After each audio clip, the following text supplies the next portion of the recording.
I knew something was wrong the morning the new girl from accounts asked me, quite seriously, whether my uncle still worked here or if he was just borrowing the desk for the view.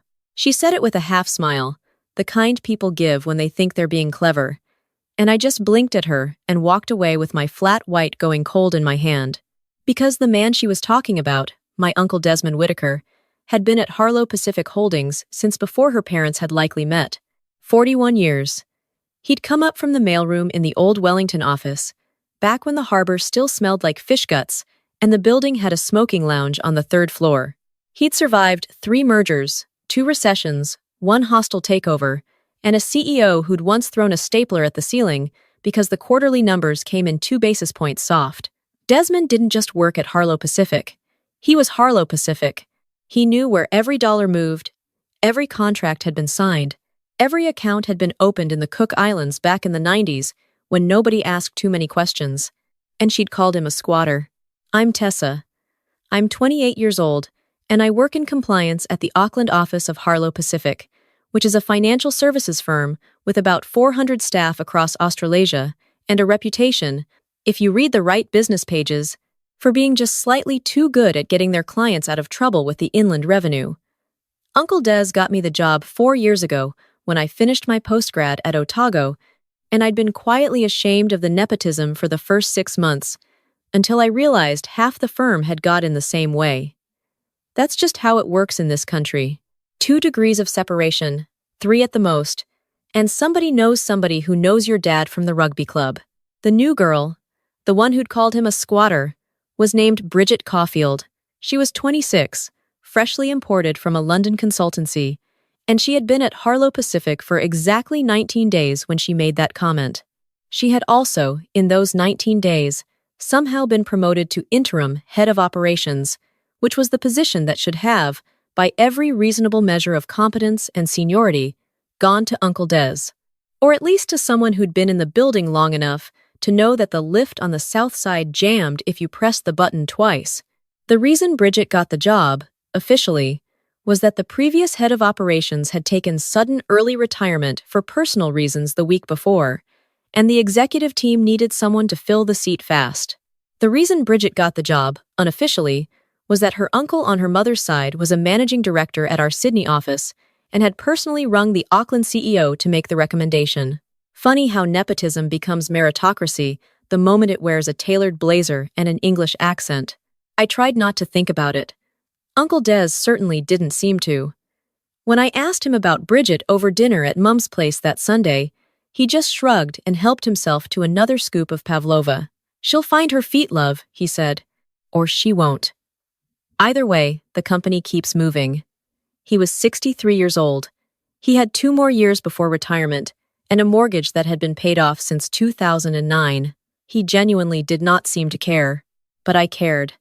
I cared because over the next 3 weeks, Bridget Caulfield made it her personal mission to remind everyone that there was a new sheriff in town. She moved Uncle Des's parking space from the 2nd floor of the car park to the rooftop, where the seagulls did what seagulls do. She rescheduled the Tuesday operations meeting to 7 in the morning, which she knew Uncle Des couldn't make because he had to drop my cousin Riley at school on Tuesdays. She started clying him on emails about projects he wasn't part of, with notes like, "For your information," keeping the institutional memory in the loop that made him sound like a doddering relic instead of the man who'd literally written the institutional memory. And then, on the Thursday of her 4th week, she called him into a meeting room with 2 people from HR and the firm's external counsel, and she fired him. I wasn't there. I heard about it the way everyone else did, which was that one of the receptionists, a lovely older woman named Judith, who'd known Des for 25 years, came to my desk in tears and told me they were walking him out of the building. I ran. I literally ran across the open-plan floor in my heels, past the breakout area where the juniors were pretending not to stare, and I caught up with him at the lift just as the doors were opening. He was carrying a small cardboard box. Not the cliché box of a desk plant and a coffee mug, but a real box, the kind he'd brought his lunch in for years, and he'd put a few personal items in it. A photo of my Aunt Margaret, who'd passed in 2018. A framed certificate from his accounting body. A snow globe from a trip to Queenstown that one of the grandkids had given him. His face was completely calm. That was the thing that struck me, and it stuck with me for weeks afterwards. He wasn't shocked. He wasn't angry. He wasn't even sad. Not in the way I'd expected. He just looked at me, gave me a small nod, and said, very quietly, "Don't make a fuss, Tess. It's all right. It's actually all right." And then he stepped into the lift, and the doors closed, and he was gone. I stood there for a long time. The receptionist, Judith, was still crying somewhere behind me. The juniors had stopped pretending not to stare. And I remember thinking, quite clearly, that the way my uncle had walked into that lift was the way a man walks, who knows something everyone else in the building doesn't. The reason given for his termination, which I only learned about the following morning when Bridget sent a firm-wide email about it, was misuse of company resources. Specifically, the email said, an audit of printer activity had revealed that Uncle Des had printed over 1,200 pages from his department's printer over the preceding 2 months, far in excess of normal business use. The email used the words pattern of resource theft and violation of acceptable use policy and concluded with a paragraph about how the firm took its environmental and ethical commitments seriously. 1,200 pages. My uncle, who had worked at Harlow Pacific for 41 years, who had personally onboarded half the senior partners, who had been awarded a long service medal by the Minister of Finance in 2015, had been fired for printing 1,200 pages of paper. The office reaction was muted at first, in the way New Zealand offices are always muted. Nobody wanted to make a scene. People muttered into their flat whites and shook their heads and told each other, in small clusters by the kettle, that it didn't seem quite right, did it? A few of the older staff, the ones who'd known Des the longest, sent him farewell emails that disappeared from the system within hours, deleted by IT at Bridget's instruction. The rest of us just got on with our work, because that's what you do. But underneath the surface, the questions started. What had Uncle Des been printing? Why so much? Why hadn't he just emailed the documents like a normal person? And the question that bothered me most, the one I couldn't quite get out of my head, why had a woman who'd been at the firm for less than 5 weeks been so determined to get rid of a man who'd been there for over 4 decades? And why had she chosen something as petty as printer usage as the pretext? I didn't ask Uncle Des. He didn't want to talk about it.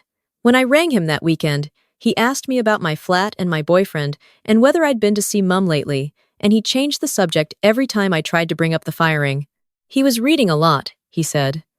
Doing some gardening. Catching up on the cricket. He sounded happier than he'd sounded in months, actually. Maybe years. So, I let it go.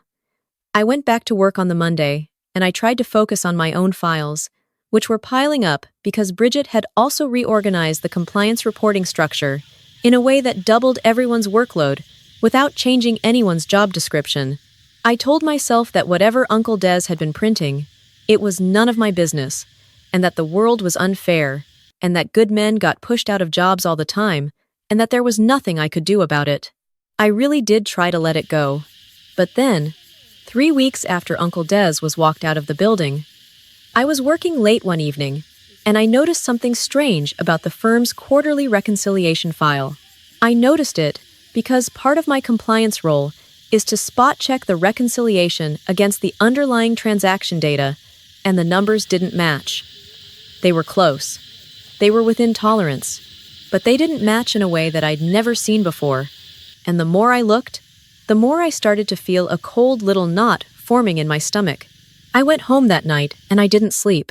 I lay in bed, and I thought about my uncle, 63 years old, who had spent 41 years signing off on reconciliations exactly like the one I just looked at. I thought about his calm face in the lift. I thought about the cardboard box and the photo of Aunt Margaret. And I thought about 1,200 pages of paper. The next morning, I rang him.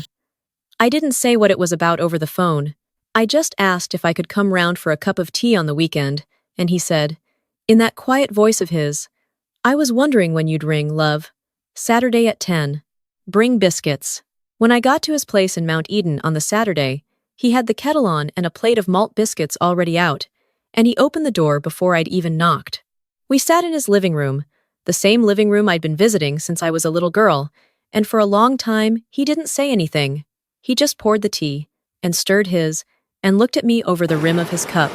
Then he said, "How long have you suspected?" I told him about the reconciliation. I told him about the cold knot in my stomach. I told him I didn't actually know anything, that it might be nothing, that I was probably just being paranoid because I was upset about him losing his job. He listened all the way through. He didn't interrupt once. And when I was done, he stood up, walked over to the bookshelf, pulled out a battered old copy of a James McNeish novel, and from inside the hollowed-out pages he took a small black USB drive. "You're not being paranoid," he said. He held the drive up between his thumb and forefinger, like it was a piece of evidence in a courtroom. "I've been preparing for this conversation for 9 years. I just stared at him. He sat back down. He put the drive on the coffee table between us.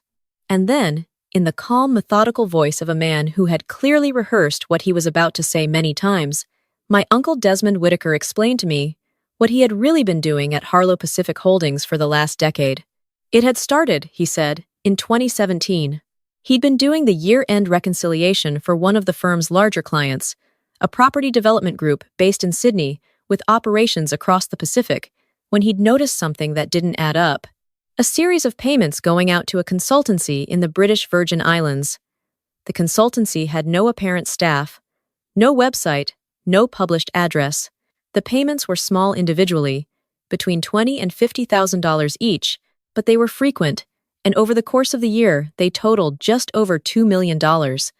They were classified as advisory fees and signed off by 2 senior partners. Uncle Des, being the man he was, had quietly investigated. And what he'd found, over the months that followed, was that the consultancy in the British Virgin Islands was owned, through a chain of 3 shell companies, by the wife of one of those same senior partners. The advisory fees were a kickback scheme. The client was being overcharged on its books. The overcharge was being routed through the shell company structure, and the money was eventually landing in a private account in Singapore. He'd taken it to the head of compliance at the time, a man named Angus Robertson, who he'd known and trusted for 20 years. Angus had listened, had taken the documents, had promised to look into it, and had then suffered a sudden and convenient heart attack 3 weeks later. 61 years old, no history of heart trouble, found at his desk on a Sunday morning by the cleaning crew. The documents Uncle Des had given him were never recovered. After Angus's funeral, Uncle Des had sat in his car in the car park for an hour and decided 2 things.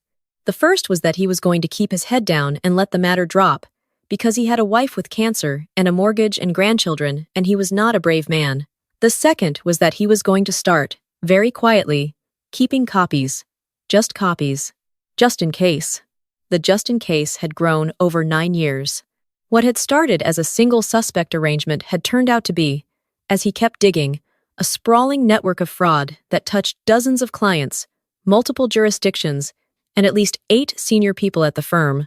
Money laundering for clients with criminal connections in Southeast Asia, tax evasion structures sold as international structuring advice to wealthy New Zealand families, false audit confirmations sent to overseas regulators, insider trading by senior partners using information from corporate clients, and, most damning of all, a pattern of falsified records going back to the early 2000s when the current CEO had been a junior partner himself and had personally signed off on a series of transactions that, if discovered, would not just end his career, but would put him in a federal prison in the United States for the rest of his natural life. "Why the United States?" I asked. My voice didn't sound like my own. Uncle Des smiled, and it was the same smile he'd given me when he stepped into the lift.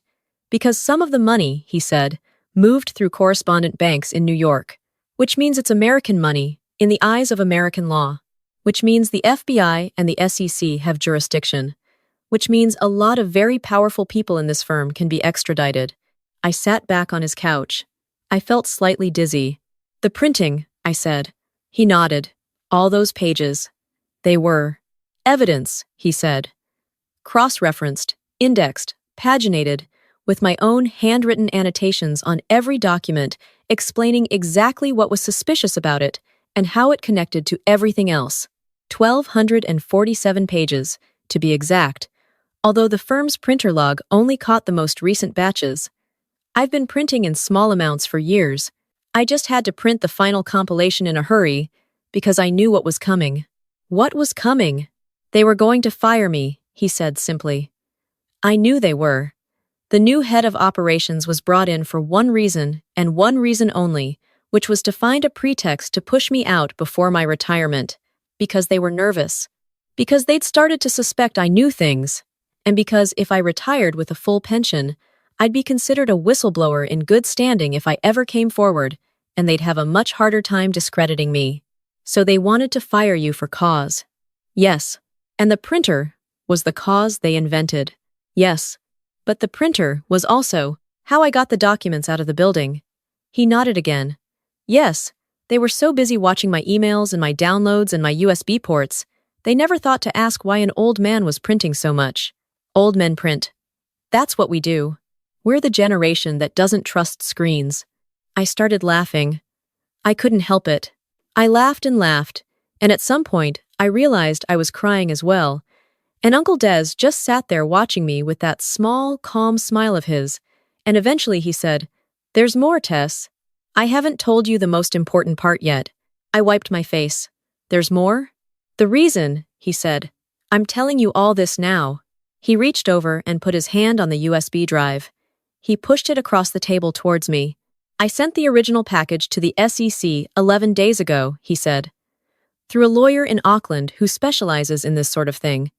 The package included everything: names, dates, account numbers, transaction records, internal emails I'd been quietly archiving since 2017. The SEC opened a formal file on the matter on Monday of last week. They've been coordinating with the Financial Markets Authority here in New Zealand and with ASIC in Australia and with the FBI in New York. The raid is happening on Tuesday." "This Tuesday?" 3 days from now." "Yes." I stared at him. "Why are you telling me?" I asked. "Why now?" He smiled again, but this time the smile was different. It was sadder. "Because, my love," he said, "you work in compliance, and when the FMA arrives at the office on Tuesday morning, they are going to want to speak to every member of the compliance team. And I want you to be prepared. I want you to know that you have done nothing wrong. I want you to know that none of the falsified files passed through your desk, because I made sure of that, because I rerouted them away from your team's review process years ago without telling you. And I want you to know that the only thing they will ask of you is that you tell them the truth about what you saw, and that you not interfere with the investigation." "You've been protecting me," I whispered. "Of course I have," he said. "You're my niece. I've been protecting you since you started working there. I would never have let you anywhere near that firm if I hadn't been able to make sure none of the dirty work touched you. Why do you think I made such a fuss about getting you the compliance role specifically? It was the one team I knew I could keep clean." I started crying again. He let me. After a while, he just patted my hand and got up and made another pot of tea. When I came back to myself, I asked him the question I'd been wanting to ask for weeks. "Bridget," I said. "What about Bridget?" He was at the kitchen bench, pouring hot water. He didn't turn around. "Bridget Caulfield," he said, "is one of the people the FBI will be wanting to speak to. Her uncle in Sydney is one of the senior partners in the scheme. He brought her in specifically to manage the cleanup, to find a reason to push me out, then to start quietly amending old records to make any future audit harder. She has signed her name to documents over the last 6 weeks, on her uncle's instructions, that she will not be able to explain to investigators. She is 26 years old, and she has been used by her own family. She will probably go to prison. I will admit, mixed feelings about this." "I don't," I said. He turned around. "I know," he said gently, "and I understand. But I want you to remember something, Tessa, because you're going to see a lot of things on Tuesday, and a lot of things in the months that follow, and I want you to take the right lessons from it." He brought the teapot back to the table. He sat down. He looked at me, with the expression he'd worn when I was 8 years old, and had asked him why the man at the dairy had been mean to me. "The first lesson," he said, "is that patience is not weakness.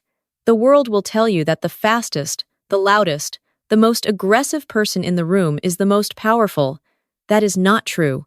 Quiet people, patient people, people who keep records and bide their time and refuse to be provoked, Those are the people who actually change things. I waited 9 years. 9 years of pretending not to notice. 9 years of going to the Christmas parties and laughing at the boss's jokes and printing little bits of paper at a time and hiding them in the bottom drawer of my desk.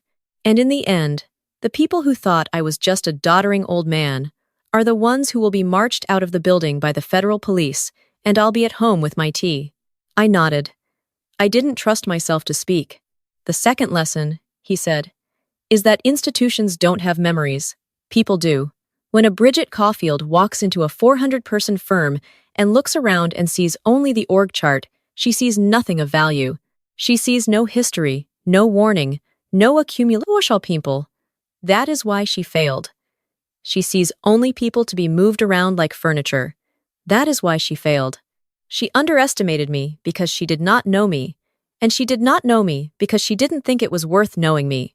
Always know the people in the room, Tess. Always. The receptionist who's been there 25 years knows more about how the place really works than the new CEO ever will. Buy her a flat white. Listen to her stories. You will learn more in a month of listening than in a year of meetings. I will, I said. The third lesson, he said, and this is the hardest one, is that you should never confuse silence with consent. I was silent for 9 years. Some of the people I worked with thought I didn't know about the fraud. Some of them thought I knew but didn't care. None of them knew that I was building a case that would destroy them. Silence can be the loudest preparation in the world, but silence can also be cowardice, Tess, and you have to be honest with yourself about which one you're choosing. I was a coward at the start. I admit that. After Angus died, I was frightened, and I did nothing for almost a year. The only reason I started keeping copies was because your Aunt Margaret got sick, and I realized that if I didn't do something, eventually I'd be on my own deathbed having done nothing at all. So promise me, when your moment comes, you won't take 9 years to find your courage. Find it sooner. Find it when it costs you something. I promised. I promised him through tears. We sat there for a long time after that. I asked him questions, and he answered them, calmly and patiently, the way he'd always answered my questions. I asked about the lawyer. I asked about the witness protection arrangements that had been made. I asked about his pension, which he said was probably gone, but he didn't seem worried because the SEC has a whistleblower program that pays out a percentage of any fines collected, and the fines in this case were going to be enormous. I asked about Bridget's uncle in Sydney, and he just shook his head and said, "His own niece, Tess. His own niece." There's a special kind of awfulness in that. I drove home that evening in a daze. I went into work on the Monday, and I sat at my desk, and I did my job exactly as I had every other Monday of my career, and I made sure not to look at Bridget Caulfield once, because I was afraid that if I did, I would smile, and she would see the smile, and she would know. Tuesday came. They arrived at 9:47 in the morning. 11 of them, in 2 unmarked vans, led by a senior investigator from the Financial Markets Authority and accompanied by 2 officers from the FBI's Sydney Liaison Office, who happened to be in the country for a conference and had been seconded for the day. They came up in the lifts in 2 groups so as not to attract attention, and they walked straight into the executive suite, and the woman from the FMA, who couldn't have been more than 40 and was wearing a gray blazer and very practical shoes, asked the receptionist to direct her to the office of the chief executive. Within 20 minutes, the CEO had been escorted from the building. Within an hour, 3 of the senior partners had been served with notices and were sitting in conference rooms with their solicitors. Within 2 hours, every computer in the executive wing had been imaged and bagged and tagged. By midday, the news had broken on the business pages of the New Zealand Herald, and by 1 o'clock the firm's share price had dropped 43% and trading had been suspended. Bridget Caulfield was found in the women's bathroom on the 7th floor, where she had locked herself in a cubicle and was refusing to come out. 2 female officers eventually persuaded her to open the door. She did not resist. She walked out through the open plan office, past every single person whose lives she'd been making miserable for the last 6 weeks, and she did not lift her eyes from the floor once. I watched her go. I didn't smile. I didn't need to. That evening, when I got home, my phone rang. It was Uncle Des. He sounded tired, but he sounded happy, in a way I hadn't heard him sound in years. "Did you see it?" he asked. "I saw it, Uncle Des." "Good," he said. There was a long pause. "I'm proud of you, Tessa, for going to work today, for doing your job, for trusting me." "I'm proud of you too," I said. "Don't be," he said. "Be proud of yourself when it's your turn. There will be other Bridgets. There will always be other Bridgets. Just remember the lessons." "I will." "And Tess?" "Yes, Uncle Des?" "Buy a printer for your flat. A good one. You never know when you'll need it." He laughed, and I laughed, and we both cried a little bit, and I told him I loved him and I hung up.